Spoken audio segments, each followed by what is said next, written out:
Se você abrir todas as gavetas da sua casa nesse momento, certamente você vai encontrar algum produto das marcas Listerine, Band-Aid, Neutrogena, Tylenol, Aveeno e outras. Se não encontrar, pelo menos você conhece. O que você talvez não saiba é que são todos produtos da mesma empresa, da Kenvue, que nasceu de um spin-off da Johnson & Johnson. Spin-off que é quando uma empresa separa ali um dos seus braços e cria uma nova empresa a partir dela, que então passa a trilhar o seu próprio caminho. A Kenvue integra o mercado de saúde de consumo, que globalmente movimenta mais de 350 bilhões de dólares todos os anos. Só no Brasil, esse setor, inclusive, cresce acima da média global. E aqui no Brasil, quem lidera a operação da Kenvue é Ricardo Wolff, que estava na Johnson & Johnson antes do spin-off, já tem mais de uma década aí de empresa e já passou também por P&G e World Kitchen anteriormente. E hoje eu estou aqui para conversar com ele um pouco sobre a companhia, sobre as perspectivas, sobre Basil, sobre gestão e todos os temas que a gente costuma sempre abordar aqui no Dinheiro Entrevista. Tudo bem, Ricardo? Tudo bom, Eduardo? Muito bom estar aqui com você, um prazer. Muito obrigado pelo seu tempo aí, por falar com a gente. E para abrir o papo, né, já que a gente fez essa introdução aqui falando do spin-off, né, que é relativamente recente, né, Kenvue foi separada, digamos assim, né, teve essa decisão ali em 2023, então ali tem cerca de 2 anos. Como é que foi essa decisão? Como é que você, assim, e dentro do que você pode dividir com a gente, né, por que que a Johnson tomou essa decisão de separar a empresa e como é que foi viver isso lá de dentro, né? Afinal de contas, você estava há bastante tempo lá na Johnson & Johnson. Essa decisão, obviamente, é uma decisão extremamente ponderada, é uma decisão que vem do board da companhia e nas análises de projeção de potencial futuro das companhias, o que se concluiu é que se houvesse a separação, cada uma das divisões teria o potencial de acelerar e cuidar da saúde financeira da companhia de uma forma mais robusta. Do ponto de vista de consumo, que é a divisão que se transformou na Kenvue, seria a visão de que a gente poderia apostar num crescimento mais acelerado, concentrando os investimentos tanto de marca quanto de desenvolvimento de produto nos próprios produtos da consumo e não tendo que dividir tudo isso com um grande conglomerado. E aí, a partir dessa decisão, começou a se estruturar toda a separação. É um processo longo, é um processo complexo, principalmente numa empresa que operava com um back-end bastante integrado, e você pensar em separar sistemas, revisar todas as suas práticas políticas, garantir toda a gestão de talentos, e para o seu ponto, né, a própria cultura da empresa. Viemos de uma empresa de cultura bastante forte, mas tem hoje a tranquilidade de dizer que a Kenvue estabeleceu também uma cultura muito clara, uma cultura que traz pontos importantes do que a gente vivenciava antes, como foco em pessoas e garantir que a gente tem um ambiente que propicie o desenvolvimento de talentos, ao mesmo tempo trazendo um pouco mais de ousadia e de buscar um espírito desbravador, como a gente coloca como um dos comportamentos que a gente quer para a nossa liderança, justamente trazendo esse enfoque de ganhar mais participação de mercado, de buscar um crescimento acelerado, de garantir que mais gavetas dos brasileiros que sejam abertas tenham ali um produto da Kenvue, um cotonete, um Band-Aid, um Sempre Livre, um Tylenol. Perfeito. Divórcio aí que deve ter dado trabalho, então, imagino. E o que eu ia perguntar, dentro desse aspecto, né, você falou ali de cultura, né, e tudo mais, acho que é e assim, você separar um braço que é grande, né, da empresa, assim, só para explicar para o pessoal, como inclusive a gente estava conversando antes de ligar as câmeras, boa parte dos produtos que o consumidor conhece ficaram com vocês, né, então a boa parte do que você encontra ali na farmácia, no supermercado, tá sob o guarda-chuva de vocês.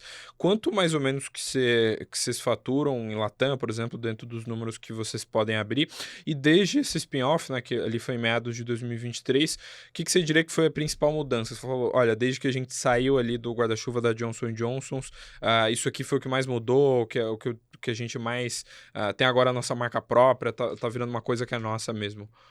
O faturamento da América Latina em 2024 foi de 1,3 bilhões de dólares, foi a região que mais cresceu dentro da companhia, o que dá um orgulho tremendo para a gente. E do ponto de vista de mudanças que a gente fez, esse foco no crescimento é uma mudança que ela é acelerada por qualquer tipo de spin-off, porque no final das contas o mercado não quer só uma empresa saudável, quer uma empresa que demonstre um potencial de crescimento futuro. Então esse foco em garantir que a gente acelera o crescimento do top line, ele é muito presente, mas tem várias coisas também que a meu ver, estão provocando uma forma de trabalho diferente. A gente está buscando muito mais agilidade nas decisões, descomplicar o que um dia foi complicado. Tem um propósito muito claro da companhia, então Kenvue globalmente tem o propósito de tornar realidade o poder extraordinário do cuidado diário. E o que significa isso, né? Se você pensar, você tem pequenos rituais de cuidado ou de autocuidado que fazem a diferença. E se você pensa o primeiro banho de um bebê, né, que normalmente é feito com Johnson's Baby, essa conexão dos pais com o bebê, o aprendizado de o que é cuidar de um bebê para que o seu bebê seja saudável, estabelecer o vínculo emocional que nós na Kenvue vemos como algo fundamental para o bom desenvolvimento de um bebê, são momentos em que a gente quer estar presente como companhia. Instigar esse autocuidado que possa realmente tornar o dia a dia das pessoas melhor é o foco da nossa atuação, e isso é uma mudança em relação ao que a gente tinha antes, bem como ter muita clareza de quais são os comportamentos que a gente quer na nossa liderança. Então, a gente quer pessoas que tenham a mentalidade de dono, que realmente se sintam cuidando daquilo que é a companhia, uma prática que foi feita no spin-off, que foi bastante valorizada pelos nossos funcionários. Todos os funcionários que faziam parte do corpo da Kenvue naquele momento ganharam ações de fundadores, então efetivamente se tornaram donos da companhia também para dar vida a esse comportamento. O segundo comportamento, que é o olhar de fora para dentro, entender o que está acontecendo no mercado, conhecer muito bem o consumidor, estar próximo dos nossos clientes, saber quais são os desafios que esse cliente está vivenciando para que a gente, através das nossas ações e do nosso portfólio, possa ganhar de forma conjunta, crescer em conjunto. E o terceiro, que eu particularmente gosto bastante, é o espírito desbravador, que é não se prender aos hábitos que foram sempre aqueles hábitos que existiram, é olhar por novos ângulos, é testar coisas diferentes, é não ter o medo de errar, para que a gente possa cada vez mais ser uma empresa atuante, ágil e que está realmente entendendo e fazendo a diferença para os nossos consumidores. Perfeito. Em termos de produto, assim, até por curiosidade para quem está acompanhando a gente, quais assim, como a gente falou na introdução, né, são muitos produtos que praticamente todo brasileiro conhece, mas assim, a maioria deles é produzido no Brasil, hoje Band-Aid, Listerine, isso tudo é produção local, e quanto disso vocês importam ou até exportam, né? Se tem algum produto que é fabricado aqui e é mandado para fora. Hoje, grosso modo falando, 90% do que é vendido no Brasil é produzido no Brasil, numa planta fabril que a gente tem em São José dos Campos, que por sinal é a maior planta da Kenvue no mundo, e a gente também tem bastante orgulho disso. Então, para o seu ponto, Neutrogena, Listerine, Band-Aid, Johnson's Baby, Sempre Livre, Carefree OB, tudo produzido nesse site de São José dos Campos. E também é um site que hoje exporta. Então tem uma exportação bastante representativa de Band-Aid para os Estados Unidos. 85% do que é produzido na fábrica de Band-Aid em São José dos Campos é exportado para a América do Norte, entre Estados Unidos e Canadá, sendo Estados Unidos o principal país que recebe essa importação. E um outro aspecto extremamente interessante é que, do ponto de vista de desenvolvimento de produto e tecnologia para esse desenvolvimento, São José dos Campos também tem se tornado um grande polo. Hoje, todo o desenvolvimento de proteção solar para Kenvue no mundo nasce em São José dos Campos, das cabeças e mãos de cientistas brasileiros, e daqui a gente exporta depois essa tecnologia para todos os cantos do mundo. Isso é relativamente inusual, assim, acho que dentre os executivos que a gente trouxe aqui, acho que tem algumas exceções, tipo, a gente trouxe Gerdau, que falou sobre aço e tudo mais. Eles têm uma produção que eles mandam para lá. Eles têm produção local também, no caso deles tem unidade de fabril em solo americano. Mas por que vocês decidiram e por que se tornou oportuno mandar produtos para os Estados Unidos? E também se esse contexto, vocês foram afetados por conta dessa coisa das tarifas e tudo mais, se isso chegou a impactar vocês de alguma forma? A escolha combina alguns fatores. O campus que a gente tem em São José dos Campos, ele é extremamente amplo. Isso deu oportunidade de expansão quando foi, por exemplo, o momento de definir, construir uma fábrica dedicada para Band-Aid. Existia uma mão de obra bastante capacitada e com um custo competitivo aqui no Brasil. E aí, quando obviamente se fez os cálculos, fazia sentido que essa produção fosse concentrada no Brasil, dentre as escolhas fabris que estavam ali à disposição da companhia.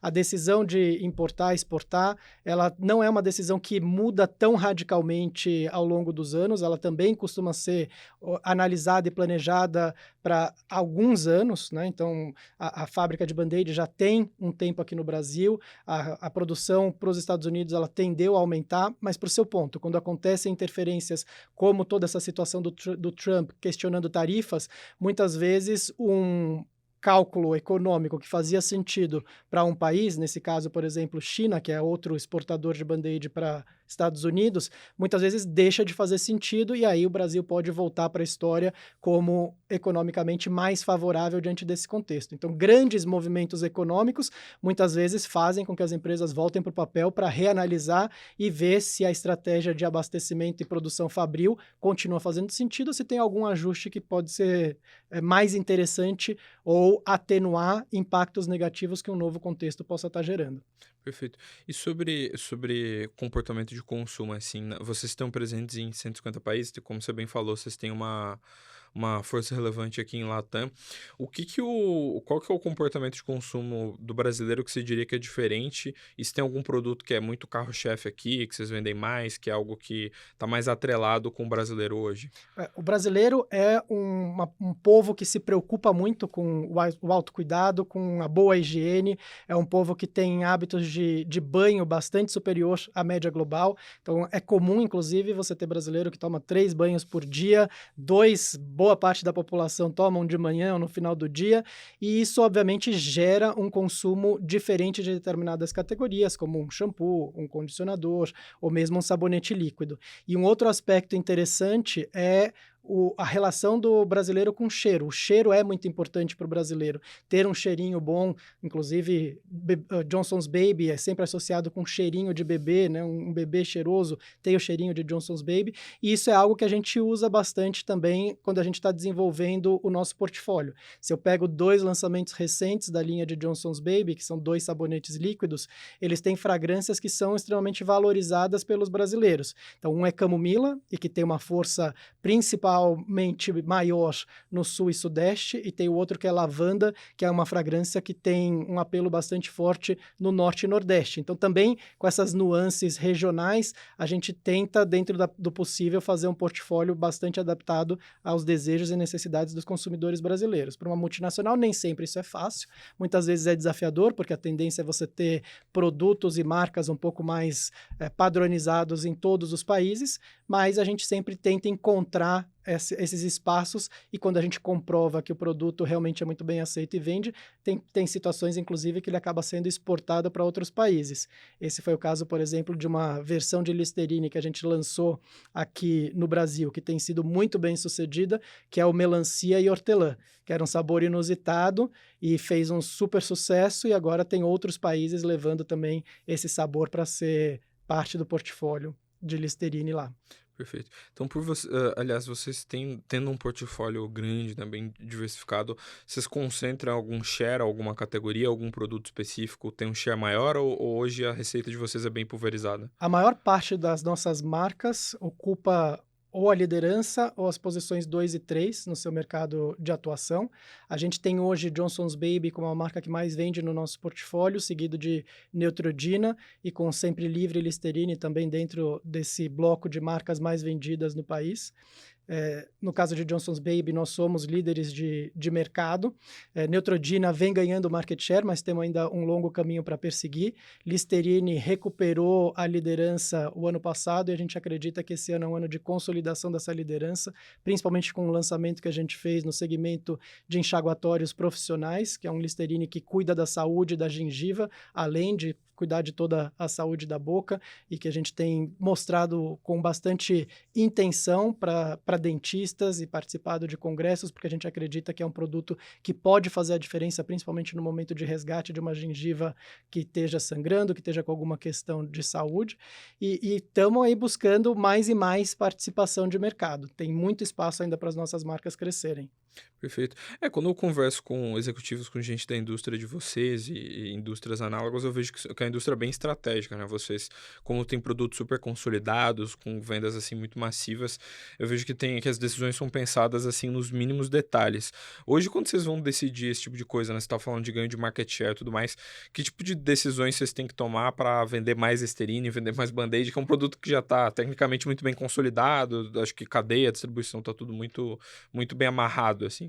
Tudo começa com uma estratégia global que é definida, que no caso da Kenvue com o spin-off, ela ficou bastante bem especificada e foi construída com foco em 15 marcas prioritárias globalmente e buscando também acelerar o que eles chamaram de combinações marca-mercado, que são as combinações marca-mercado de maior potencial de aceleração do top line da companhia como um todo, né, de vendas.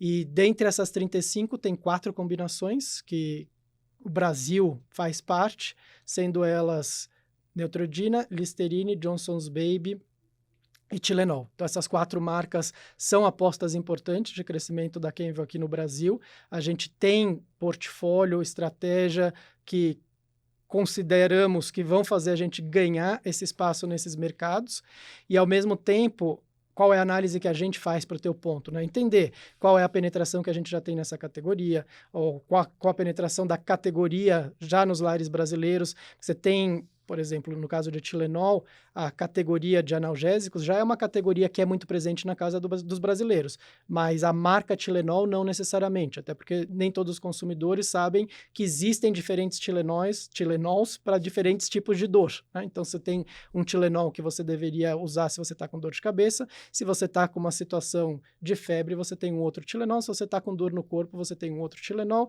para o seu bebê você vai usar o Tilenol bebê, enfim, é um portfólio amplo que ainda hoje é desconhecido pelo consumidor brasileiro.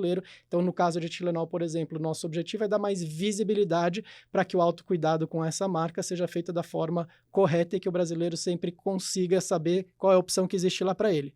Se você vai para uma categoria como a de Listerine, que é enxaguatório bucal, aí é uma categoria que a categoria ainda tem baixa penetração nos lares brasileiros. Tem muito lar brasileiro que não usa essa categoria. Então, aí tem um componente dentro do autocuidado também de maior educação. Então, qual é a diferença que um enxaguatório bucal pode fazer na saúde da sua boca, que no caso de Listerine é deixar sua boca 5 vezes mais saudável do que se você estiver usando só pasta e fio dental. Então, a combinação dos 3 deixa a sua boca muito mais saudável, porque existem espaços na sua boca que só o enxaguatório consegue limpar. Então, esse tipo de estratégia faz parte para que a gente, com as características de cada marca e cada categoria, mostre não só o diferencial e a superioridade dos nossos produtos, mas também, em alguns casos, eduque o consumidor brasileiro. Em termos de inovação, assim, como eu falei, são produtos bem consolidados e acho que no ramo de vocês, às vezes, em alguns casos, fica difícil ver a mudança ou a tecnologia, ou, poxa, vocês investiram em P&D, lá na frente colheram os frutos, tiveram uma mudança.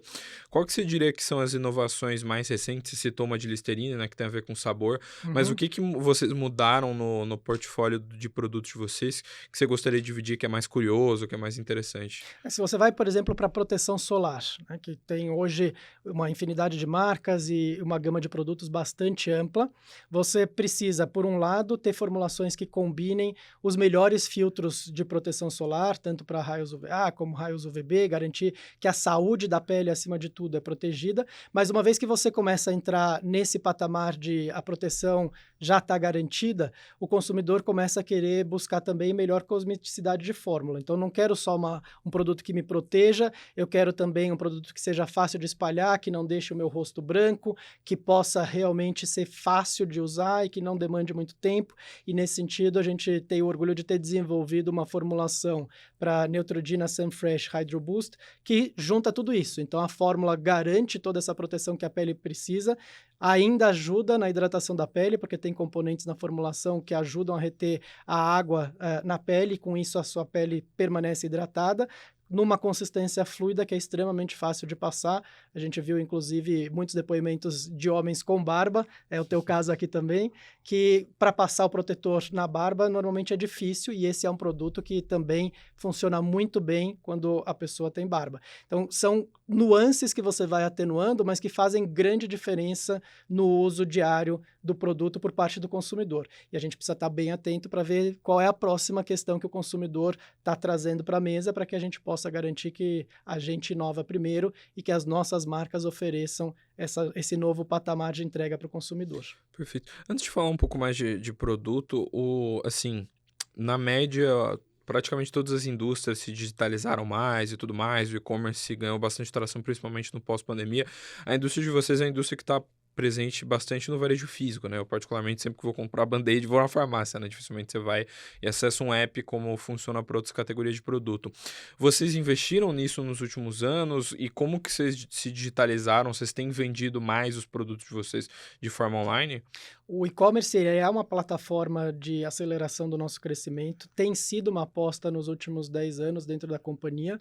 Hoje, 13% das vendas da Kenvue Brasil já são feitas através do e-commerce, alguma forma de e-commerce, né? Pode ser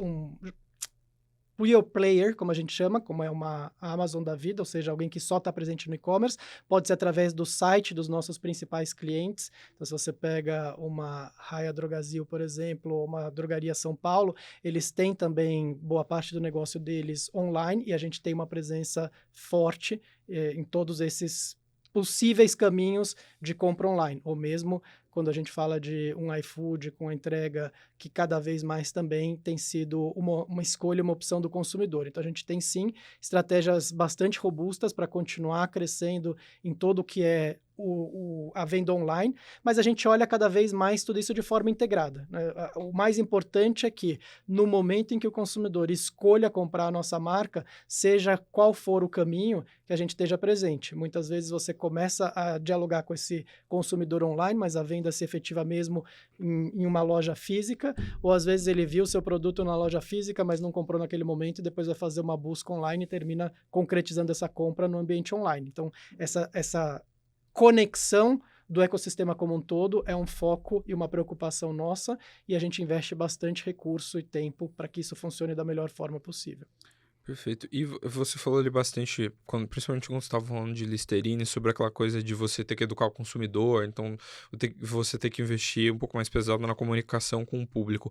Hoje vocês são uma empresa que investe bastante em marketing, quais os produtos que vocês tendem a marketar mais e qual você tem também alguma campanha que foi muito ousada que você gostaria de dividir e como é que vocês têm pensado esse braço do negócio? A gente sim investe bastante em comunicação.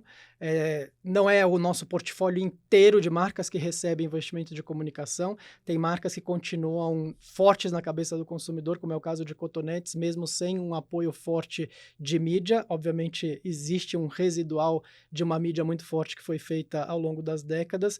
Muita gente conhece ou lembra ainda do Homenzinho Azul, no caso de Cotonete. Mas hoje a gente tem um foco naquelas 4 marcas que eu mencionei para você. Então, as marcas que mais recebem investimento de comunicação hoje são Johnson's Baby, Listerine, Neutrogena e Tylenol, e Sempre Livre também a gente está com uma campanha que inclusive vai ter uma força bastante grande no Nordeste através de toda a ativação de São João, porque a gente considera essa uma região onde Sempre Livre ainda tem bastante espaço para crescer e a gente quer estar em sintonia com o público do Nordeste.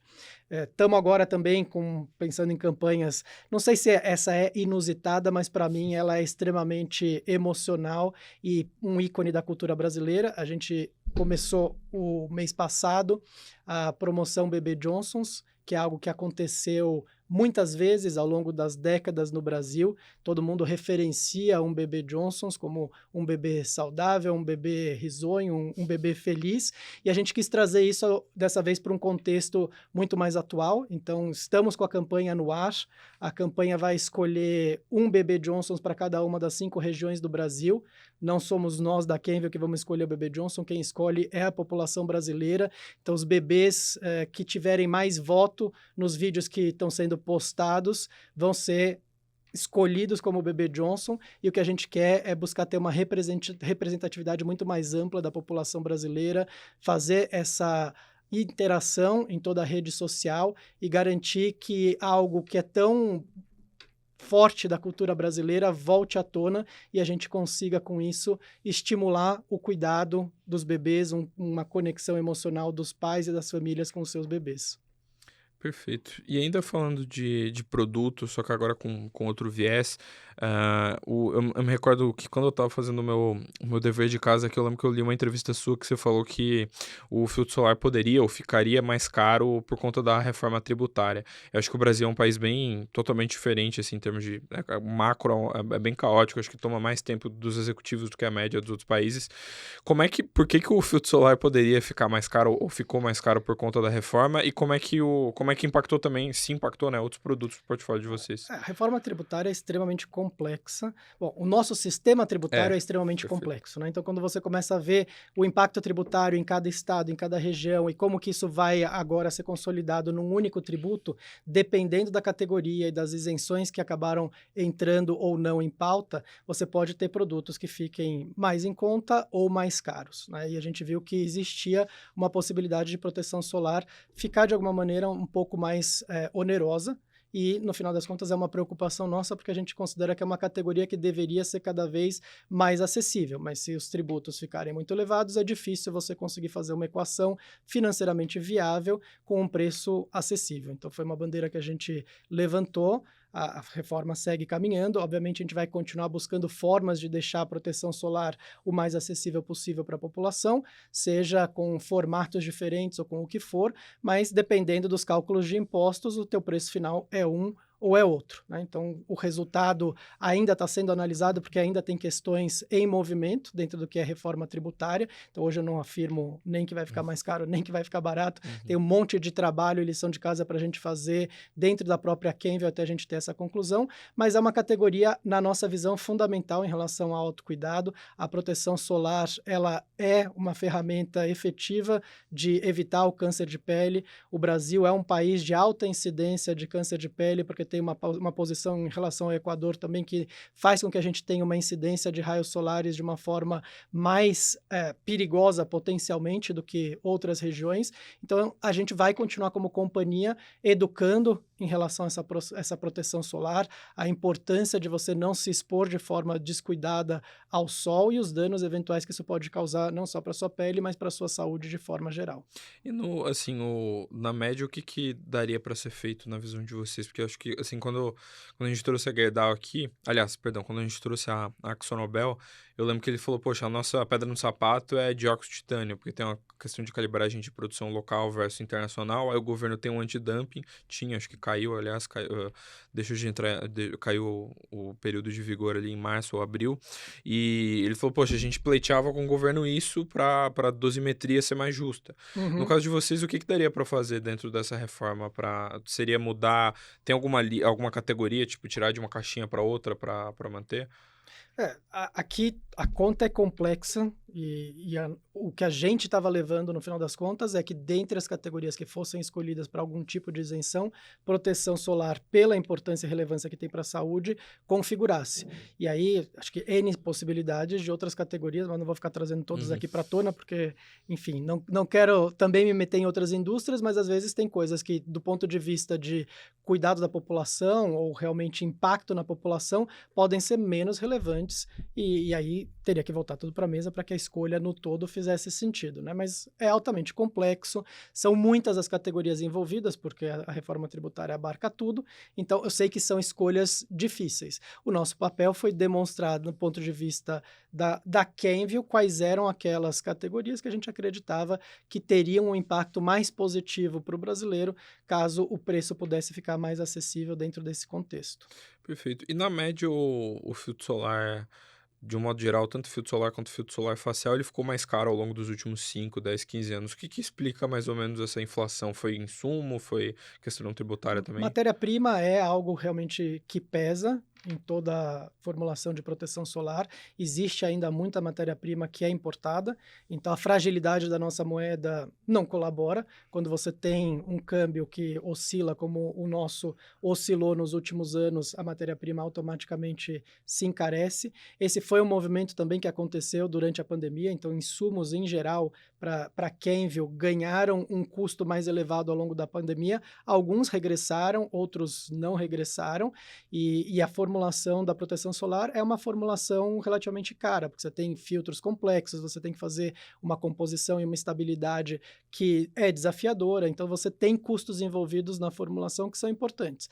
Dito isso, o que a gente faz como companhia? A gente revisa outros aspectos. Então, hoje estamos, por exemplo, estudando a embalagem de Sundown e vendo se a gente tem a possibilidade de buscar uma embalagem que seja mais barata para que a gente possa praticar um preço competitivo, ou eventualmente se a gente voltar a ter algum aumento de matéria-prima, que isso não precise ser repassado para o consumidor. Então, a gente está sempre ponderando todas as possibilidades que existem para que a gente consiga estar no mercado num preço acessível e competitivo. Perfeito. E assim, eu lembro que tem uma frase do Buffett que fala que, na média, para você ser um bom investidor, você tem mais segurança quando você investe em empresas de produtos essenciais. Ele dá o exemplo, acho que, de navalha de barbear e tudo mais, que são produtos que as pessoas sempre estão comprando. Boa parte do portfólio de vocês acho que fica nessa caixinha, né, de produtos que o brasileiro sempre vai comprar, porque tem a ver com higiene, autocuidado, aquela coisa de recorrência. Na média, vocês são mais resilientes, você diria, a períodos de uma inflação mais alta, de um período macro um pouco mais caótico? Eu diria que, de forma geral, sim, essa é uma verdade, porque a gente está em categorias que têm uma importância no dia a dia do consumidor bastante significativa. Um absorvente externo, por exemplo, para uma mulher, ele é essencial no dia a dia ou no mês dela. Se você considera também toda a linha de produtos Johnson's Baby, o cuidado com o bebê para as famílias que têm bebê também é um cuidado essencial. Então, sim, existe uma resiliência nesse sentido, mas em todos os ciclos econômicos a gente acaba também tendo que pensar e fazer adaptações. Algumas coisas dentro do nosso portfólio a gente vai construindo até para que a gente já seja ainda mais resiliente em períodos onde aperta um pouco mais o bolso do consumidor e em algumas situações, como a que eu vou mencionar, consegue inclusive fazer isso com um benefício de sustentabilidade, que é o caso de refis. A gente tem hoje um portfólio bastante robusto de refis para toda a plataforma Johnson's Baby, tanto shampoos quanto sabonete líquido, que dão uma acessibilidade de preço maior e, ao mesmo tempo, fazem um consumo um pouco mais responsável, porque você consegue reabastecer as embalagens que você já tenha em casa. Então, esses movimentos combinados também são coisas que a gente busca fazer nas nossas inovações e ter um portfólio que seja o mais abrangente e resiliente possível é sim também uma preocupação, porque tem categorias nossas que são mais sensíveis a momentos econômicos mais duros, como é o caso de Listerine. Perfeito. E então, mesmo nesses contextos, dá para vocês sustentarem crescimento, né? Eu lembro que até você, antes de a gente ligar as câmeras, você estava falando que vocês têm uma certa ambição de crescer bastante, tanto Brasil quanto Latam, né? Como é que óbvio, eu não vou pedir para você dar guidance, mas assim, como é que vocês esperam crescer nos próximos anos e como é que tá a projeção de vocês para esse ano, né? De 25 para 26, mesmo com esse contexto macro um pouco mais desafiador, né? Juro alto, vocês esperam manter um crescimento relevante, né? A visão global em relação a Kenvil Brasil é de aposta de crescimento, então o Brasil é visto como um mercado onde a gente ainda tem espaço para ganhar bastante participação de mercado, para desenvolver penetração de determinadas categorias, e nesse sentido a expectativa é que a gente busque crescimento de duplo dígito para os próximos anos. Estamos nesse caminho, obviamente esse não é um ano que começou fácil, economicamente falando, o contexto ele realmente começou com um primeiro trimestre mais desafiador, ainda assim a gente vem crescendo, a nossa intenção é continuar crescendo, estamos com um ganho bastante representativo de participação de mercado. A gente tem uma métrica que a gente faz, onde a gente analisa quanto das nossas vendas, qual o percentual das nossas vendas que está ganhando ou mantendo market share.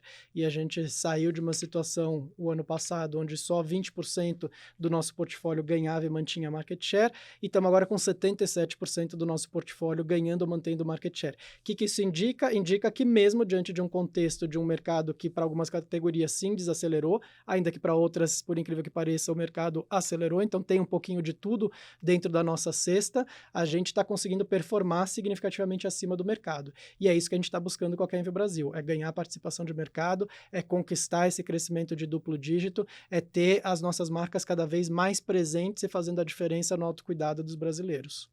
E assim, vocês têm uma operação, assim, o Brasil, tanto nesse aspecto macro quanto vários outros, é muito diferente da média dos outros países, né? E vocês têm uma operação que é global, que é enorme, né? Como é que é trocar e falar com gente do board de outros países e ter que explicar como é que funciona o Brasil, que aqui o tributário é muito diferente, que macro é muito desafiador. Tem algumas coisas que eu diria que só quem trabalhou pelo menos um pouquinho no Brasil consegue entender 100%. Para mim, toda a parte de impostos é uma delas. Se você começa a explicar detalhes dos impostos e por que vender num estado ou ter um centro de distribuição no outro faz mais sentido, faz menos sentido, muitas vezes dá nó na cabeça de um estrangeiro. Mas eu acho que, ao mesmo tempo, o Brasil tem sido um país de destaque para boa parte das empresas multinacionais. É difícil uma empresa multinacional, ainda mais no setor de consumo, que não tenha o mercado brasileiro como uma das suas apostas. Então, ao longo do tempo, eu sinto que os executivos estão mais educados em relação ao que é Brasil.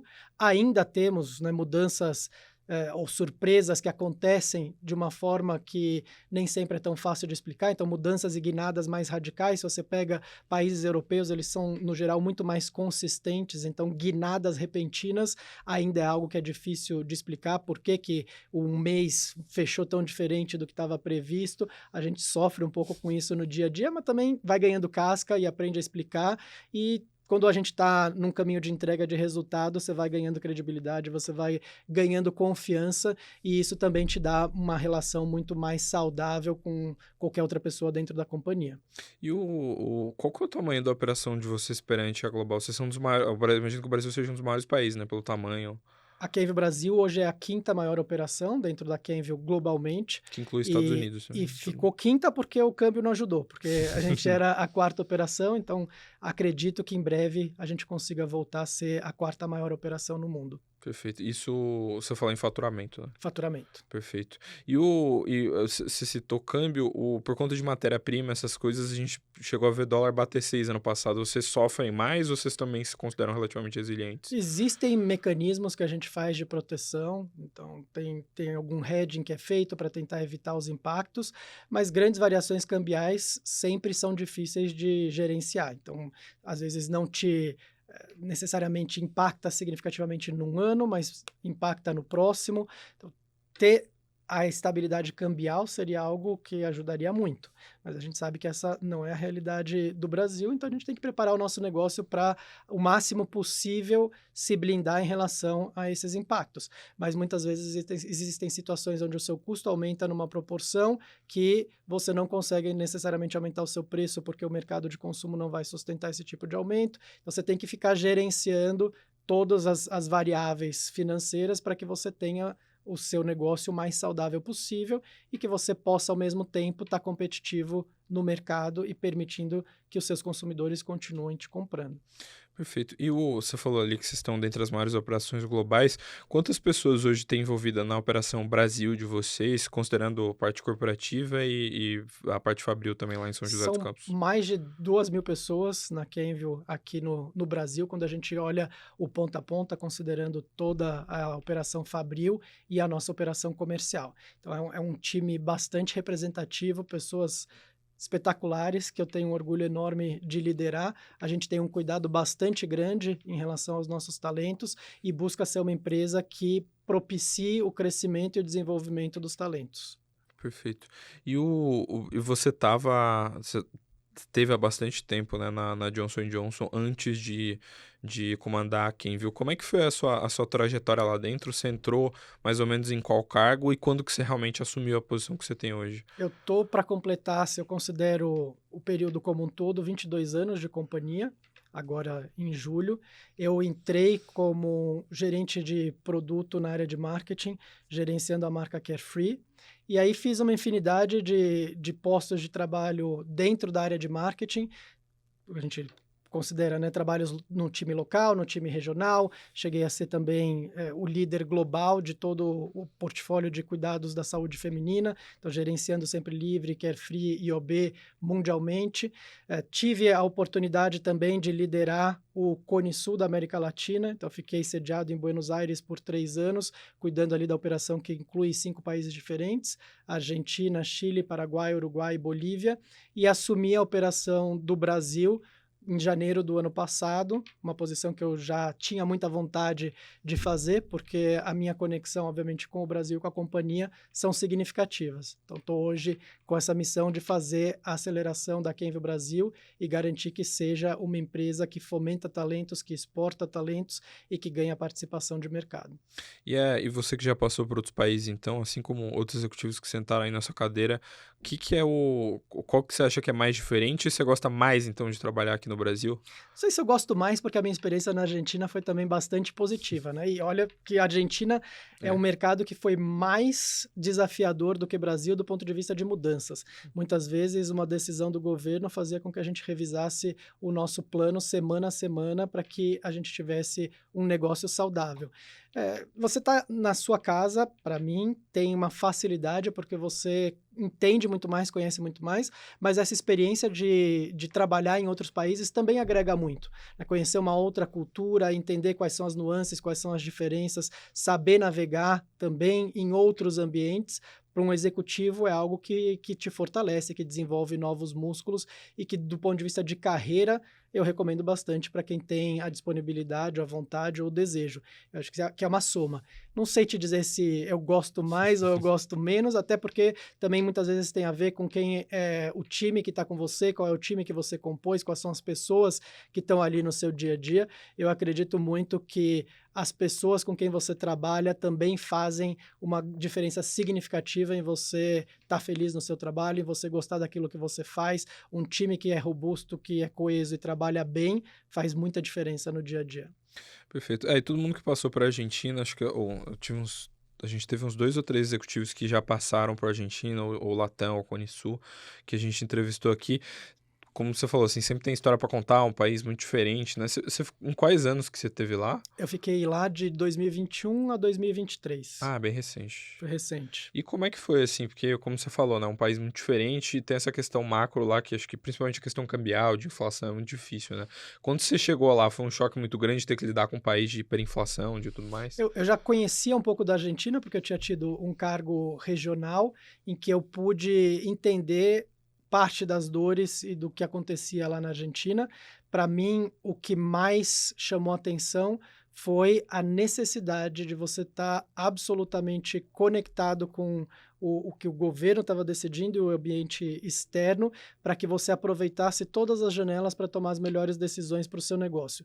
Eu vivenciei 3 anos onde tinha um controle bem forte de importação, as empresas recebiam cotas limite do que se poderia ou não se poderia importar, e por outro lado um controle muito radical de preço também, limitando o teto do que você poderia aumentar seus preços, numa economia altamente inflacionária, né? Eu vivi a hiperinflação, o último ano em que eu estava responsável por Argentina foi um ano de mais de 100% de inflação, então você não tem como manter um preço estável, que era o que o governo buscava tentar fazer com que as empresas fizessem.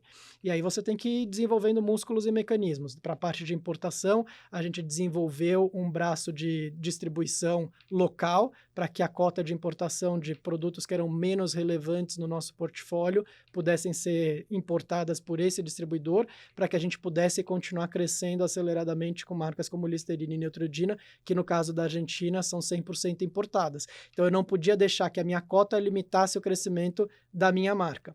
Por outro lado, como companhia, a gente desenvolveu também toda a capacidade de inovar nas nossas linhas para que a gente pudesse relançar com mais frequência os nossos produtos, e uma vez que o produto era relançado com código novo, você desvinculava isso do preço antigo e podia colocar um preço que fosse condizente com o custo que a gente estava enfrentando naquele momento. Então são músculos e mecanismos que foram sendo desenvolvidos e que permitiram nesse ciclo de 3 anos que a gente sobreentregasse o plano e inclusive fizesse a diferença para fechar os números da América Latina. Então orgulho tremendo desse período e do que eu construí construir com todo o time lá da Argentina. Pô, bacana. E o que mais de surpreendente, digamos assim, você viu lá? Você chegou a ver alguma indústria, algum concorrente, alguém de outra indústria, de outra marca, outro ramo, chegar a fechar ou mudar muita operação por conta desse caos, dessa situação de hiperinflação? Para as empresas multinacionais não é muito fácil você viver com a instabilidade que a Argentina como país criou nas últimas décadas.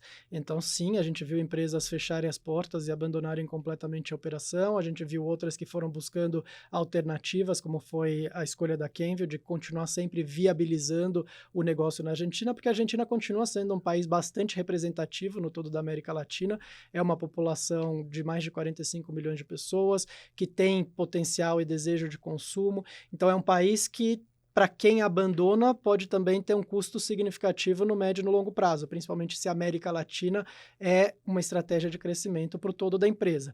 Você tentar buscar formas de manter o seu negócio e um negócio que seja saudável, ao meu ver, é o ideal, mas cada empresa encontra as suas barreiras e os seus limitantes, e eu vi escolhas bem diferentes dependendo da empresa e do setor. E hoje em dia, das trocas que você tem com seus colegas de Latam, a gente teve uma mudança, trocou governo, trocou a gestão macro, trocou muita coisa. Na média, as coisas estão um pouco mais pacificadas por lá, a inflação está um pouco mais controlada. Do que você pode dividir, como é que você está enxergando a Argentina hoje, pós-Milei, né? A Argentina está, sem dúvida nenhuma, com uma economia muito mais controlada. A inflação foi reduzida numa proporção que, inclusive, não se esperava que fosse possível ser feito num prazo tão curto quanto o que aconteceu. Por outro lado, isso obviamente também tem impactado o poder de consumo, então existe uma oscilação bastante significativa dos mercados. Tem mercados hoje que estão retrocedendo até, dependendo da categoria, em função de um poder aquisitivo mais espremido da população, que, a meu ver, também é um preço a se pagar para estabilizar um país que viveu de forma tão caótica por tantos anos. O que vem pela frente, difícil prever, né? Mas eu torço muito por uma Argentina mais estável. Para mim, esse é um país que pode colaborar no todo da América Latina. A gente conseguir ter uma estabilidade econômica na Argentina permite que esse país possa destravar, vamos dizer assim, todo o potencial que tem como país. Então, hoje eu vejo o cenário argentino mais positivo, ainda desafiador por diversas questões. Perfeito. E falando um pouco mais sobre gestão, sobre carreira, como você citou, né? Tem mais de 2 décadas aí, considerando Kenvue e Johnson Johnson. Quando a gente trouxe o Daniel aqui da AkzoNobel, que passou mais de 10 anos em PG, ele falou muito de lá, sobre cultura, sobre como formou ele como executivo. Você que passou aí mais de 2 décadas na Johnson Johnson, qual que você diria que foi o maior aprendizado que você teve da porta para dentro e que você sumarizaria assim como, poxa, isso aqui é o principal pilar da cultura de lá, isso aqui é muito relevante? Se eu puder escolher um aspecto, é a diferença que as pessoas fazem.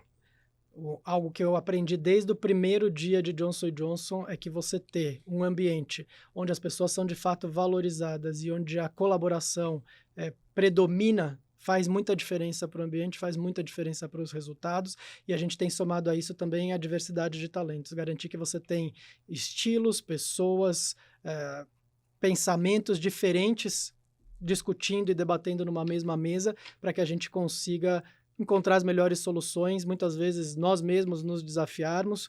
Algo que eu aprendi durante a minha carreira também foi como cultivar o conflito construtivo e positivo. Não sou uma pessoa de natureza conflitiva, mas aprendi o conflito podendo ser usado de uma forma boa, como que você faz com que isso trabalhe em prol de uma decisão melhor da companhia.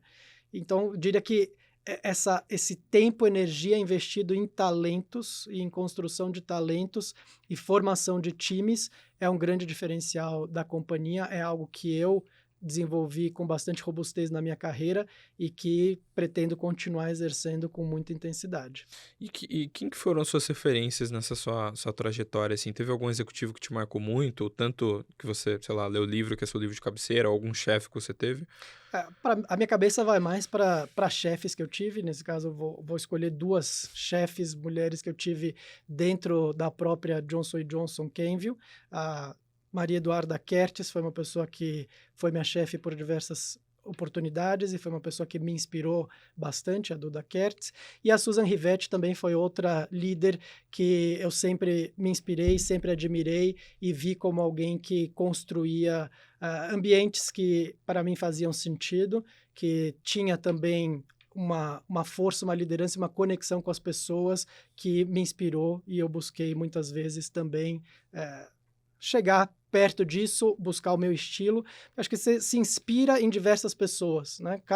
Cada pessoa, cada líder te traz um ponto. Eu tive a sorte de ter muitos líderes que puderam, de alguma forma, trazer algum aspecto novo, me inspirar de alguma forma, me instigar a fazer uma coisa diferente, trazer algum tipo de provocação. A líder que estava comigo até pouco tempo, a Rosana Padilha, que agora saiu da companhia, fez boas provocações também no meu desenvolvimento. Então, essa relação de confiança, chefe subordinado, essa troca também, para mim, é muito útil para que você se avalie como profissional, que você entenda quais aspectos você ainda pode fortalecer, desenvolver.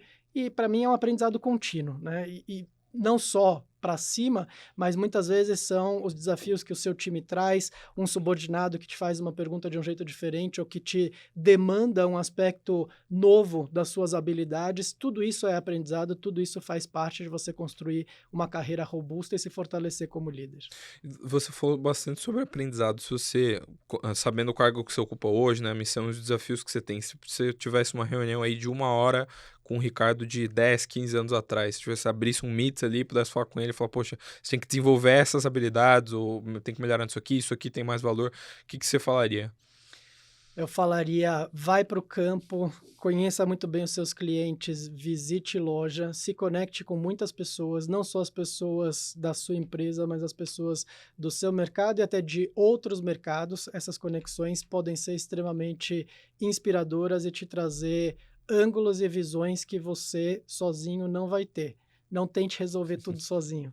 Perfeito. E fora do escritório, assim, tem algum hábito, algum livro, alguma prática que você teve que te ajudou na sua carreira como gestor e tudo mais? Algo que você faz que fala, poxa, isso aqui contribui para minha performance como executivo? Eu hoje sou bem disciplinado em cuidar da minha saúde. Eu acredito que você ter uma mente tranquila é essencial para qualquer executivo. Não é que eu hoje faça práticas de meditação, até já tentei um pouco, para mim não foi exatamente o que funcionou, mas ter o meu tempo pela manhã, eu começar uma manhã mais tranquila, é também durante a manhã que eu garanto que eu faço exercícios, ter um momento de contato com a natureza, que eu possa ver o sol, o céu e pisar na grama, para mim são coisas que me ajudam a estar muito mais dentro do meu eixo, muito mais estável. Eu acredito muito que você precisa cuidar do seu corpo e da sua mente para que você possa estar no seu melhor potencial. E isso não é algo que eu fiz ao longo da vida inteira. Eu fui aumentando a minha preocupação e o quanto eu fui abrindo espaço e priorizando isso no meu dia a dia. E adoro viajar, então aprendo muito viajando também, conhecendo novas culturas, tirando fotos, que é algo que eu gosto de fazer, principalmente quando eu estou viajando. O meu Instagram é todo populado aí das fotos que eu vou tirando ao longo das viagens. E a viagem, para mim, é qualquer viagem, né? É um fim de semana que você passe numa serra, uma caminhada que você faz na montanha, é um novo país que você conhece. Tudo isso, para mim, enriquece e me faz estar muito mais preparado para os momentos de alta tensão. Perfeito. E para a gente fechar aqui o nosso papo, a pergunta que a gente sempre faz para todo mundo, qual que foi o seu melhor dia e o seu pior dia como executivo da Kenvue? O meu melhor dia, essa não é uma pergunta tão fácil, né? Nunca é fácil. Eu tive um dia recente que foi um dia muito prazeroso, que foi quando a gente comemorou essa virada de ganho de market share representativa. Dividir isso com as pessoas, a gente tem sessões que a gente faz de conversa com toda a população da Kenvue, poder falar com orgulho que a gente tinha virado a nossa situação de participação de mercado, para mim foi um momento muito prazeroso. Momentos difíceis tendem a ser aqueles momentos onde a gente tem que fazer reestruturações ou escolhas em que, no final das contas, você acaba muitas vezes tendo que se despedir de amigos queridos, de pessoas muitas vezes competentes, mas que por circunstâncias você acaba tendo que tirar da empresa e esses momentos nunca são momentos prazerosos, tendem a ser momentos tristes, as reestruturações acontecem e quando eu penso em alguns desses momentos, são momentos profissionalmente tristes que eu tive que vivenciar. Perfeito, Ricardo, muito obrigado pelo seu tempo, muito obrigado pelo papo, viu?